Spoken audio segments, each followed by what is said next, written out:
My world shattered after 22 years of marriage, the divorce papers still raw in my hands. I'm Evelyn, 46, alone in a Chicago loft that used to hum with life. The silence was a knife cutting deeper every Saturday night. Our old family ritual weekly sauna visits was all I had left, a fragile thread tying me to better days. But it wasn't my son who kept it alive. It was Caleb, 24, my son's best friend who'd moved in to help me through the wreckage. Caleb insisted we keep the tradition. I fought it: too much pain, too many ghosts of laughter and warmth. But his voice, soft yet unyielding, wore me down. "Come on, Evelyn, we don't have to let everything die." So I gave in, grabbed my bag, and we headed to the sauna, the Chicago winter biting at our heels. Inside, the cedar-scented steam wrapped around me like a lover chasing away the cold, not just outside, but in my bones. Caleb wasn't the lanky kid splashing in the pool anymore. He was tall, broad-shouldered, with a quiet confidence that hit me like a shock. His eyes, warm like his father's, carried a tenderness that stirred something I hadn't felt in years. We sat in the private sauna, towels draped over us, the steam curling between us, heavy with something unspoken. The heat melted my guard, and for the first time in weeks I felt alive. Caleb broke the silence, his voice low, hesitant. "You're looking better." I caught his glance, quick, then gone. Better than what I asked, half surprised. "It's been rough, Evelyn, these past months." His words hung there heavy. I took a deep breath, the steam loosening my shoulders. "I'm not sure I'm better. Maybe just surviving."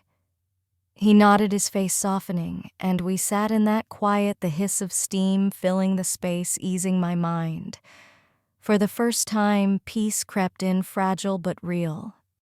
Caleb leaned back, his frame filling the bench, and I couldn't help but notice his strength, not just physical, but something deeper. He'd been my rock through the divorce, always there, never asking for anything. Minutes passed, and I realized how much I cherished these moments with him. The world outside was cruel, chaotic, but here in this steamy cocoon, it was just us, bound by something more than friendship. "Remember when you begged to stay in the sauna for hours?" I asked, a smile tugging at my lips. He laughed, a warm sound that lit up the room. "Yeah, and Dad always yanked me out, swearing I'd overheat." I chuckled, teasing. Or because he couldn't take the heat himself. Talking about my ex didn't sting this time, a small miracle.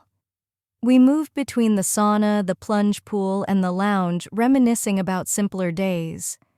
Caleb wasn't just my son's friend anymore. He was my confidant, my anchor in this storm. As the night wound down, we sat in the lounge sipping tea. Caleb stretched his hand, resting lightly on my shoulder, his voice steady. "You're gonna be okay, Evelyn. We both are." My eyes burned, his words hitting deep. "You think so?" I whispered. "I know it," he said, certain. For the first time in forever, I believed him. Those Saturday sauna nights became my lifeline. Each visit was a ritual, a quiet escape from the world's sharp edges. The silence between us was never heavy, always laced with understanding. One night, maybe the third or fourth after the divorce, I realized I craved these moments with Caleb, not just for the warmth, but for him. His presence grounded me, gave me something solid in a life that felt like quicksand. That night, he was waiting, towel slung over his shoulder, a new ease in his stance. His calm confidence made me believe we'd make it through. He smiled, and I mirrored it, the sight of him sparking a warmth unrelated to the steam. "You're late," he teased, stepping aside. I rolled my eyes, brushing past with mock defiance. "I drove you here. If I'm late, we both are." His laugh echoed in the cedar room as we settled in the steam, blurring the edges of the world. Caleb leaned back head against the wall, and I watched him struck by his quiet strength. "You okay?" he asked, his eyes full of the same compassion that had carried me through the worst days. "Just thinking," I said, honest. "These nights with you, they mean a lot." His grin was unguarded warm, tightening my chest. "Yeah, same here," he said softly. The air thickened, not uncomfortable, but charged with something unspoken, a truth waiting to be named. As we moved to the plunge pool, I noticed the small things, his gaze lingering when he thought I wasn't looking, his hand brushing mine as he passed me a towel, the touch lasting a beat too long. I told myself it was nothing, but my pulse betrayed me, racing with every glance. By the next visit, I couldn't deny the quiet thrill building inside me. Caleb seemed to feel it too, his steps lighter, his enthusiasm clear as he led us to our favorite sauna. The steam enveloped us, and I felt gratitude so sharp it hurt. Outside, the world was cold, unforgiving, but here we were alone, safe. We talked longer than usual about his dreams, his quiet intensity lighting up his eyes. "You're incredible, Caleb," I said, the words slipping out. His face softened, caught off guard. "You're pretty incredible too, Evelyn. You've been through hell and you're still here." His voice dropped, sending a shiver through me. I nodded, words failing me, the air heavy with something new. In the lounge, wrapped in plush blankets, sipping tea, I felt content, alive. Caleb studied me, his expression unreadable. "These nights mean more to me than I thought they would," he said, breaking the silence. His vulnerability startled me. "They mean a lot to me too," I whispered, my chest warm. The boundaries between us, once so clear, were blurring, and I didn't know how to feel. The next Saturday, the air was heavier, charged with anticipation. Caleb's smile was softer, his gaze lingering. The sauna felt more intimate, every glance and touch carrying weight. He broke the silence in the lounge, voice low. "Ever tried a massage here?" I blinked, caught off guard. "No, why?" He shrugged, a half smile playing on his lips. "You seem tense. You deserve to relax." I laughed, but the idea stuck. "Tense, huh?" He grinned. "Let me book you one." Before I could protest, he was at the desk arranging it. "I got one for myself, too," he admitted, sheepish. The massage was heaven, the therapist's hands melting my stress. After Caleb waited, his smile bright. "How was it?" I laughed, like I could float away. His eyes sparkled. Good. That was the plan. In the smaller sauna later, he lay beside me, relaxed, content. "You were right. I needed that," I said. He smirked, playful. "I know what's best for you, Evelyn." I nudged him, his words warming me in ways I couldn't explain. "Maybe I'll return the favor," I teased. His brow rose, smile softening. "You," offering, my chest fluttered, his question stirring something dangerous. Back home, he took me up on it. He lay on the couch, shirt off, broad back exposed.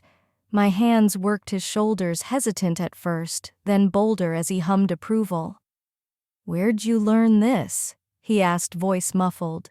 "Just winging it," I admitted, laughing. His breath eased, muscles loosening under my touch. "You're a natural," he said, his low tone sending a shiver down my spine.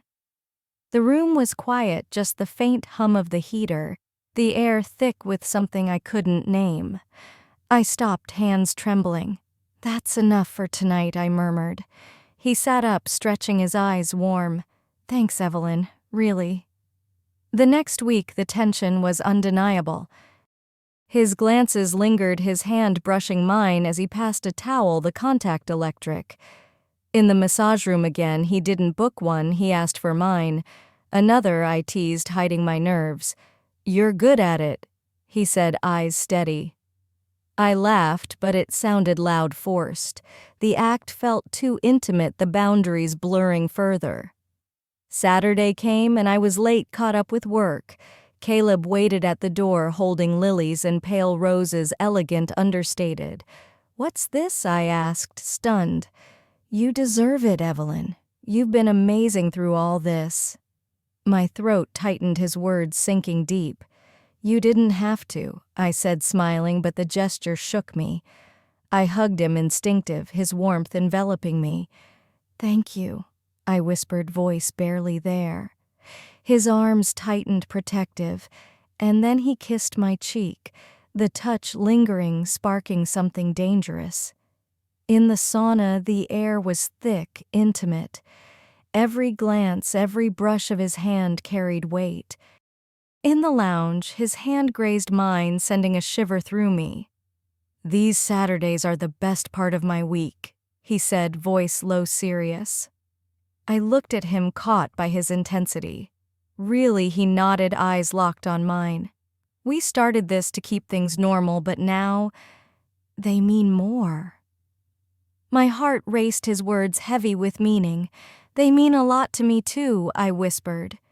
As we left, he pulled me aside near the entrance, the dim lights casting long shadows. Evelyn, you okay, really? His hand brushed my arm, his voice soft, probing. I'm okay, I said, but the words felt hollow. I'm here for you always, he said, his sincerity cutting through me. He pulled me into a hug, his hand in my hair, holding me close. You're amazing, he whispered, his breath warm against my ear. He kissed my cheek again, longer this time, the touch searing. My pulse raced, the boundaries between us dissolving. All week I couldn't shake it, his words, his touch, the roses on the counter. The innocence felt heavy, charged with something I couldn't name. By the next Saturday, I was torn, excited, terrified. Caleb's smile at the door eased my fear, but the depth in his eyes stirred something deeper. Ready? He asked, voice soft, resonant. I nodded, mirroring his smile, and we stepped into the night, the weight of what was changing between us hanging heavy. Thanks for staying with me. Hit subscribe, like, and drop a comment. Your support keeps these stories alive.